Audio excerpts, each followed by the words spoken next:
Pois é, e o pior de tudo, a gente sabe que as obras são importantes, ninguém aqui está dizendo para não se fazer obra de manutenção ou de recuperação de via, nem de equipamentos como a ponte de Igapó. Ninguém é idiota o suficiente para falar algo como isso, como esse. Mas a gente precisa de um prazo. E o prazo que foi dado pelo DENIT, nunca a gente está respeitando, na verdade. A gente não, eles, né? A gente não tem tido a confiança no cumprimento dos prazos por parte do DENIT, principalmente nas obras que tem tocado aqui no Rio Grande do Norte, seja o desvio lá da 304, seja lá a ponte de Igapó.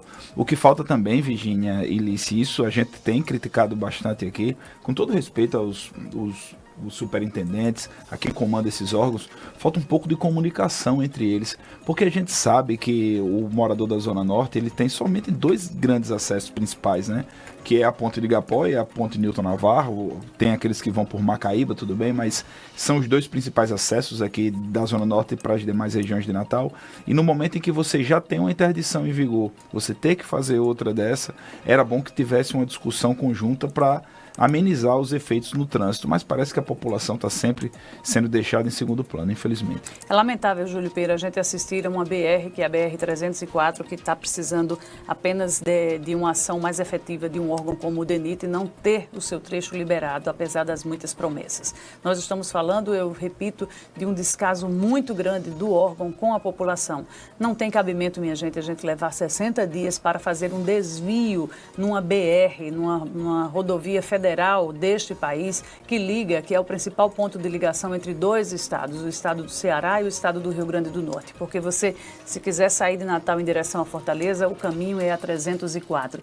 E essa obra não tem nenhuma prioridade na agenda de investimentos do governo federal para sua conclusão. Porque a gente imaginar uma BR ligando, por exemplo, o estado de São Paulo ao Rio de Janeiro, passar 60 dias sem ter um acesso liberado, isso jamais iria acontecer. Mas aqui no nosso Rio Grande do Norte isso acontece, nós estamos vivendo de promessas por parte do DENIT, o órgão promete entregar e não libera essa BR, estamos ou pagando um desvio clandestino que não funciona durante a noite, pagando para passar por esse desvio, ou então fazendo um caminho mais longo, um caminho que aumenta uma viagem em pelo menos 100 quilômetros. Isso só acontece aqui no Rio Grande do Norte. Se a BR, que é a rodovia que liga São Paulo ao Rio de Janeiro, eu volto a repetir, tivesse sofrido o que a 304 sofreu há cerca de 60 dias, a gente não estaria assistindo esse descaso por parte desse órgão do DENIT, que não quer nem dar satisfação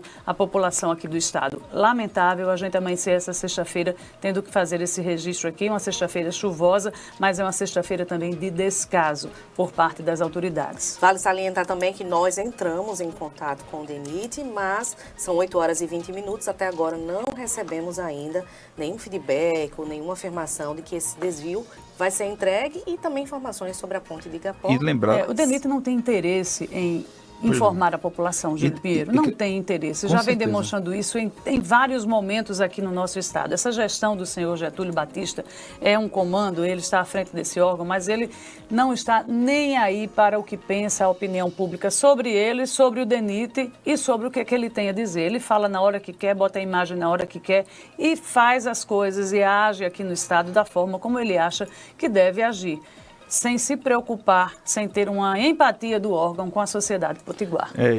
E para se ter uma ideia também da situação lá da BR-304, a gente tem que lembrar que o desvio, que está sendo o desvio privado, também está muito suscetível à ação das chuvas. Se chover muito lá, é bem provável que seja que tenha necessidade de ser fechado também esse desvio. Então imagine as pessoas que forem até lá esperando pelo desvio privado ou pelo desvio público, que estava prometido para hoje, e não terem essa possibilidade. Então fiquem alertas os motoristas, porque realmente com a intensidade das chuvas aqui no Rio Grande do Norte, a gente pode ter um problema ainda mais sério para quem trafega por aquela região. Júlio, a gente sabe que está chovendo, que as chuvas elas atrapalham qualquer obra, isso a gente sabe e a gente entende. Agora o que a gente não entende é o silêncio e o descaso, porque à medida em que as coisas vão sendo informadas, a gente vai compreendendo uma situação, mas você se isolar, você achar que é o super poderoso, se isolar, não querer dar nenhuma explicação para aquelas pessoas que precisam trafegar pela 304 é uma outra história. E eu só lamento muito que o governo do estado, que a governadora Fátima Bezerra, ela tenha muitas vezes assumido um papel que não é dela, que é o papel do DENIT. A governadora já, em algumas situações que envolvem obras federais, ela toma a frente e dá um depoimento e fala e promete. E aí não depende dela. O desgaste acaba recaindo para a própria chefe do executivo, que teria que ter também uma voz muito mais forte, muito mais enfática na defesa dos interesses da população do Rio Grande do Norte. E, governadora, nós estamos há 60 dias esperando um desvio por parte de uma obra do DENIT.